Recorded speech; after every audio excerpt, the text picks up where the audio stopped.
Hello everyone, welcome to our channel. అందరూ ఎలా ఉన్నారు? బాగున్నారా? సో ఈరోజు ఒక స్వీట్ రెసిపీ తోటి మీ ముందుకు వచ్చేసాను అనమాట. సో ఎవరైతే ఫస్ట్ టైం మన ఛానల్ చూస్తున్నారో మన ఛానల్ని సబ్స్క్రైబ్ చేసుకోండి ప్లీజ్. అలానే ఒక లైక్ కూడా ఇచ్చుకోండి అనమాట. సో ఈరోజు నేను మా ఫ్రెండ్ వాళ్ళ ఇంటికి అయితే కనుక వెళ్ళాను అనమాట.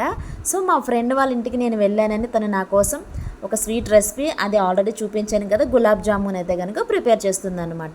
ఒక్కొక్కరి చేతి వంట ఒక్కొక్క రకంగా ఉంటుంది. సో నేను నా ఫ్రెండ్ చేతి వంట ఎలా ఉంటుందా ఏంటి అని కూడా చూద్దామని ఓకే ప్రిపేర్ చేసాను చెప్పాను అనమాట. సో తను ప్రిపేర్ చేస్తుంది అనమాట. ఇక్కడ ముందుగా ఇక్కడ 2 కప్పులు చిన్న కప్స్ తోటి పిండి అయితే కనుక తీసుకుందనమాట. దాంట్లో కొంచెం టేస్ట్ అంటే స్వీట్లో ఏదైనా కొంచెం సాల్ట్ వేస్తే దాని టేస్ట్ ఇంకా డిఫరెంట్గా ఉంటుంది కదా, కొంచెం సాల్ట్ వేసింది.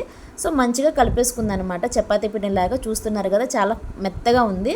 సో దాన్ని పక్కన పెట్టేసుకుంది. ఇప్పుడు గులాబ్ జామున్కి కావాల్సినటువంటి షుగర్ సిరప్ అయితే కనుక ప్రిపేర్ చేస్తుంది అనమాట. ఇక్కడ 1.5 గ్లాస్ షుగర్ అయితే తీసుకుంది. నెక్స్ట్ దాంట్లోకి 2 గ్లాసెస్ వాటర్ అయితే కనుక యాడ్ చేసుకుంది. ఇప్పుడు ఒక పక్కన సిరప్ అయితే కనుక ప్రిపేర్ చేస్తుందని చెప్పాను కదా. సో అది స్టవ్ మీద అట్లా పెట్టుకుంది.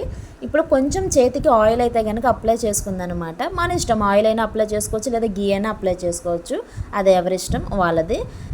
ఇప్పుడు ఆ పిండి మొత్తాన్ని కూడా రౌండ్గా చుడుతుంది అనమాట, ఉండలుగా చుడుతుంది అనమాట. సో చూస్తున్నారు కదా, చాలా స్మూత్గా చుడుతుంది. ఎక్కడ కూడా తను చుట్టే ఉండకి ఎక్కడ కొంచెం కూడా క్రాక్ రాలేదండి. చాలా నీట్గా కూడా తను ఉండలు అనేవి చేసుకుందనమాట. ఇప్పుడు చూస్తున్నారు కదా, సిరప్ అయితే కనుక రెడీ అవుతుంది. ఇప్పుడు ఇంకొక ప్యాన్ తీసుకుంది, దాంట్లో ఆయిల్ అనేది వేసుకుంది అనమాట.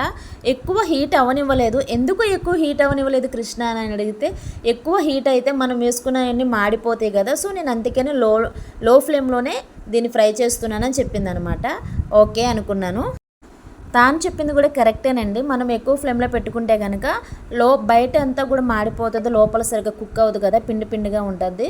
సో లో ఫ్లేమ్లోనే పెట్టుకుని మంచిగా అన్నీ కూడా వేసేసుకోవాలన్నమాట. అన్నీ ఒకేసారి వేయట్లేదు, కొంచెం వేసుకుని మంచిగా ఫ్రై చేసుకోవాలన్నమాట. సో మీరు కూడా ఈ టిప్ అయితే ఫాలో అవ్వండి. అస్సలు హైలో అయితే కనుక పెట్టకూడదు. మంచిగా లో ఫ్లేమ్లోనే పెట్టుకుని నిదానంగానే కుక్ చేసుకోండి, ఏమీ తొందర లేదన్నమాట. సో తాను కూడా అలానే కుక్ చేస్తుందన్నమాట, ఫ్రై చేస్తుందన్నమాట ఆయిల్లో.